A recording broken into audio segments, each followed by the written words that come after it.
des perspectives de production de biodiesel à environ 13 millions de tonnes dans l'Union européenne d'ici 2010-2011 et les perspectives de production de bioéthanol situées entre 7 et 8 millions de tonnes. Ces productions vont exiger une disponibilité en matières premières. La contrainte la plus importante sera de trouver les surfaces nécessaires pour produire le colza et les oléagineux qui vont permettre de répondre à cette production de biodiesel.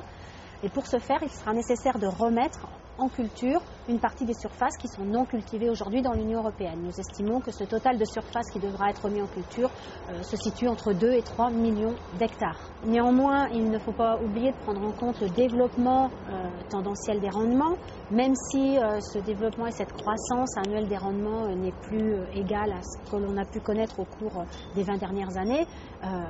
La capacité de production de l'Europe à surface inchangée va augmenter grâce à l'accroissement des rendements.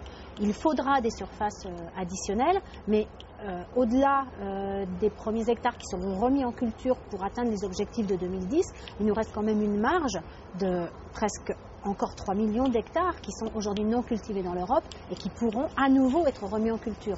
Donc nous n'avons pas fait de calcul exact pour savoir si à l'horizon 2020 l'Europe manquera de surface pour répondre à son besoin en biocarburant, mais vraisemblablement une bonne marge de manœuvre d'ici là et donc des surfaces non cultivées qui permettront de répondre à une bonne partie des besoins additionnels. Quand je parle de l'Europe, je parle effectivement de l'Europe à 27 et c'est vrai que dans cette Europe à 27, la différence n'est pas vraiment Europe à 27, Europe à 25, c'est plutôt Europe à 15, Europe à 27. C'est vrai que dans cette Europe à 27, on a entre 1 et 2 millions d'hectares non cultivés aujourd'hui qui sont situés dans les nouveaux membres. Et donc ces nouveaux membres apportent un potentiel de surface à utiliser qui est non négligeable. Pour pouvoir porter un avis sur l'impact sur les prix des matières premières agricoles de la demande nouvelle en biocarburant, il est important tout d'abord de construire des bilans d'offres et demandes de céréales et de colza, c'est-à-dire des matières premières qui vont permettre la production des biocarburants. Et ces bilans indiquent du côté céréalier que d'ici l'horizon 2010-2011, l'Europe a tout à fait de quoi répondre facilement à une consommation additionnelle de céréales liée à la production de biocarburants. Elle pourra répondre moyennant une petite augmentation de surface et elle sera capable également de garder un disponible exportable. Donc le bilan céréalier de l'Europe et notamment le bilan de blé est un bilan qui à l'horizon 2010-2011 apparaît plus détendu qu'il n'est actuellement pendant la campagne 2007-2008. Ce niveau très élevé de prix céréalier que nous connaissons actuellement en ce qui concerne les prix du blé et de l'orge, il s'explique essentiellement par des stocks mondiaux très faibles.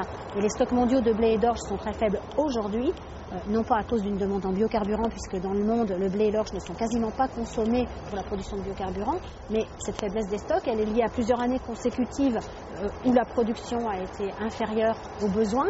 Cette année particulièrement, on a observé plusieurs problèmes climatiques importants dans des grandes régions productrices et exportatrices mondiales.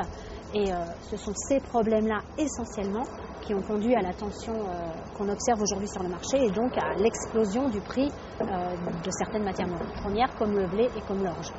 En revanche, il est intéressant d'observer que le prix du maïs mondial, c'est-à-dire le prix du maïs américain sur le marché mondial, est très inférieur au prix du blé et de l'orge sur le marché mondial. On a presque $200 d'écart aujourd'hui à la tonne.